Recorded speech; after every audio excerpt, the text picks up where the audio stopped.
Hello everyone, welcome to my YouTube channel, The Truth Hurts.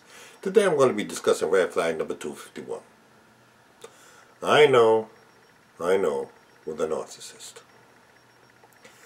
A narcissist lacks empathy and remorse, thus they can do anything to you and not feel bad about it. Whatever they do is because that's what they wanted to do at that moment. Whatever they do is extreme emotional abuse, such as calling a fiancé. You begged to relocate 1,500 miles from family and friends twice at 5 o'clock in the morning from another man's house, telling him you're sleeping with him, and have that man text the fiancé, she's in good hands. That's some wicked, inhuman, demonic shit. Equivalent to a husband raping and sodomizing his wife that's not into anal sex.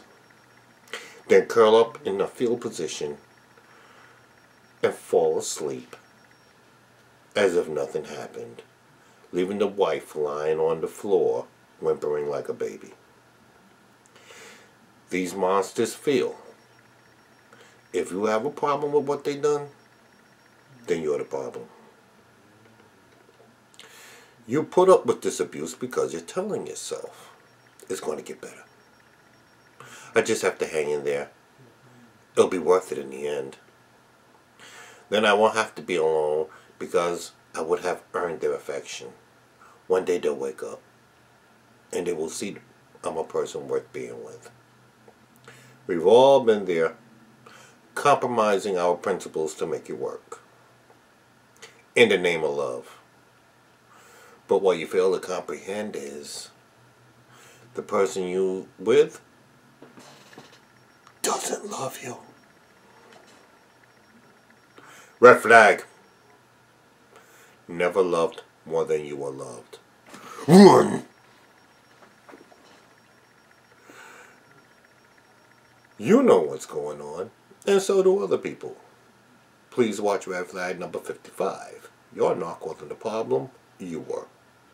When those people try to warn you, make you see the light, see the lies, the disrespect, the lies, the abuse, the lies, the deceit. We sound so stupid when we respond with the accursed quote, I know. If you know, then what the hell are you sticking around for? Stuck on stupid. A prolonged state of being completely clueless or too high to think straight. When someone doesn't get it, your mind draws a blank for the longest. A person who cannot learn. A fool that repeats their mistakes time and again. A person who constantly screws up. In this case, stupid is spelled S-T-O-O-P-I-D because the correct spelling diminishes the insult. When people say, I know, in reality, that's them saying, I don't care. So if they don't care, why should you? All my preachings, all my teachings come from experience. You can't make this shit up. I've been there, done that. When I was disrespected, I was out of there like a bat out of hell. My mother, God rest her soul,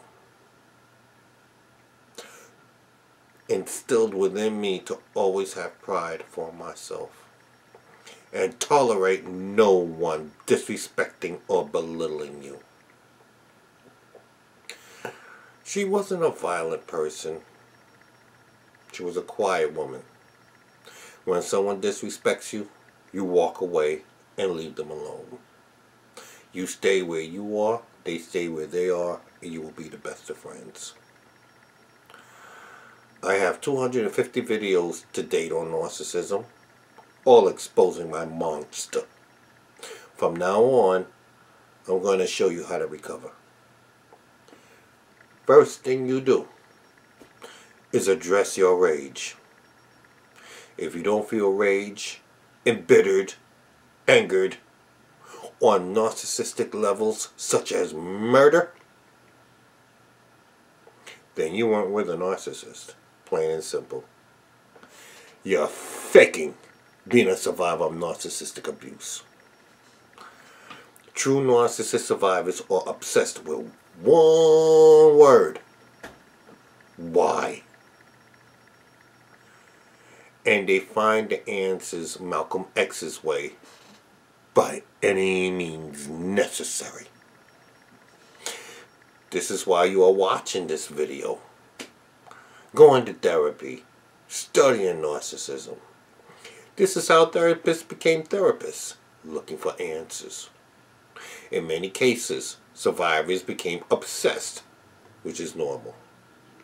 Obsession is a good thing if you are doing the right thing. You have to be doing something constructive with your time and emotions. Accomplishments are born from ideas. Ideas are born from situations. And as you can see, I made the best of my situation. Please watch Red Flag number 221. It gets better, number 2. If you're honest with yourself, you will realize you wanted someone to love you because you didn't love yourself. That's why when you put up with the abuse for so long, and that length of time caused trauma bonding, loyalty to a person who is destructive. This is the purpose of not dating. Narcissists sense when you are emotionally weak. Why do you think men prey on divorcees? Because divorced women are accustomed to sex and having someone there. Thus they embrace the concept of someone before no one, which makes it easy for men to get into panties. I don't agree with the saying, you can't love someone if you don't love yourself. I love the Lilith. I love the Lilith more than anything on earth. I got clean from addiction from loving the Lilith. That's how much I wanted it to work. That was something I couldn't do for myself. 25 years on it. I didn't love myself, and I still don't. I admit it. But I love myself enough not to accept her behavior towards me. I respect myself enough not to accept disrespect from anyone. I recently had an argument with a very good friend about Lilith. She's upset because she feels Lilith won. Because I don't want to date. When I cry, she thinks I'm crying because I want to be with Lilith. Then I have to punch her in the face with reality. When she cries over her husband, I throw her in the face. Are you crying because you want to be with your husband? Then all of a sudden, she understands why I cried. We cry because of shattered dreams. When we cry, it's not just crying over someone or an incident. We cry over life painful lessons, which is always more than one lesson. My mother's favorite saying was, when it rains, it pours. The loss of a loved one added to PTSD will break down anyone. Those monsters don't cry because they had no dreams with you. Please see Red Flag number 133, The Shattered Dreams of a Narcissist. This is bigger than Lilith.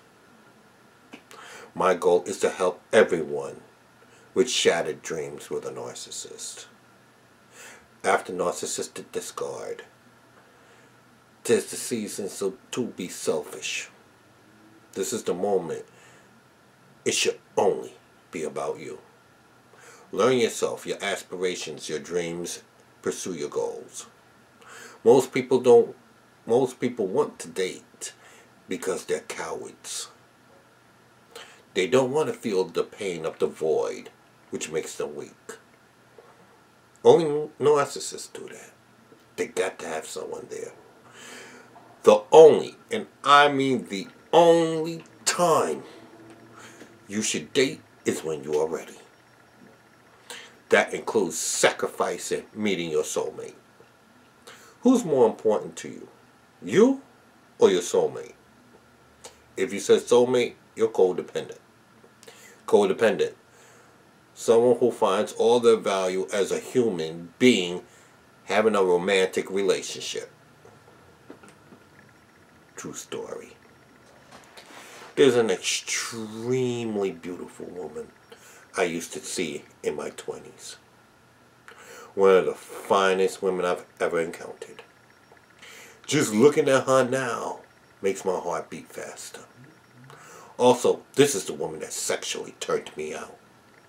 Diana Ross sung a song about us. Upside down, girl, you turn me inside out. And round, upside down, you turned me. Hard to forget a woman like that. Many of my sexual skills originated with this woman. Anyway, she had 2 kids then. What 25-year-old single man without kids wants a woman with a ready-made family? None, right? I would have loved the children as my own, and as much as I loved her. What stopped me was, I always imagined playing catch with my son if I had one, with baseball mitts. Her son was 15 years old. That was as tall as me. That scared me. It was hard to view myself as the kid's father. I told her that while we were discussing being serious, what will my mother think? That turned her off, considering me to be a mama's boy. Women today fail to realize that a man who loves his mama will treat his woman right. Ironically, my mother liked her. Really liked her. For 29 years, I resented the fact that I didn't get to be with that woman. I still have a Hallmark card from her, which I look at from time to time, thinking about the baby we shouldn't have aborted. A year ago, we got reacquainted on my YouTube channel. However, I saw deja vu with her. Red flag! When you see deja vu, run! Page 11 from my book. Once again, here we go again. This time with the narcissist. I decided to take a deeper look into Lilith. See what she looks like, what she's about. See her mentality, etc. So I went to Facebook profile and oh my God. She was stunning, highly attractive woman. There was one specific picture of her that only enhanced her looks. Everything about the picture said elegance. Like a professional photo shoot for the cover of Essence magazine. Beauty, womanhood. However, I was coming to the table with hurt. I quickly retreated into my homemade isolation booth within myself and accepted the fact that I had no hopes whatsoever being with someone like her. And I was okay with that. Funny thing about this story here, it's deja vu for a 3rd time with this woman. She was willing to help me in my time of need. I know I'm a fuck up, but I'm willing to change. The only thing I ever wanted was someone that believes in me. Nothing more, nothing less. I consider myself a diamond in the rough. Right now, I'm a worthless black coal rock. With the right woman, I will be a sparkling diamond worth millions. I don't believe in myself, which is why I deliberately pushed her away, so she wouldn't get hurt. That's what you do when you really care about someone. You want to see them happy. Even if you're seeing them happy with someone else. This time, I'm not going to depend on anyone anymore. I'm going to fix myself. Expecting someone to help you is a sure way to hurt yourself. My monster taught me that valuable lesson in life. Your first stage of recovery, learn to be lonely. Take it slowly. Take your time and do it right. This is your life we're talking about. Your mission in life now is to make sure what happened to you never happens again.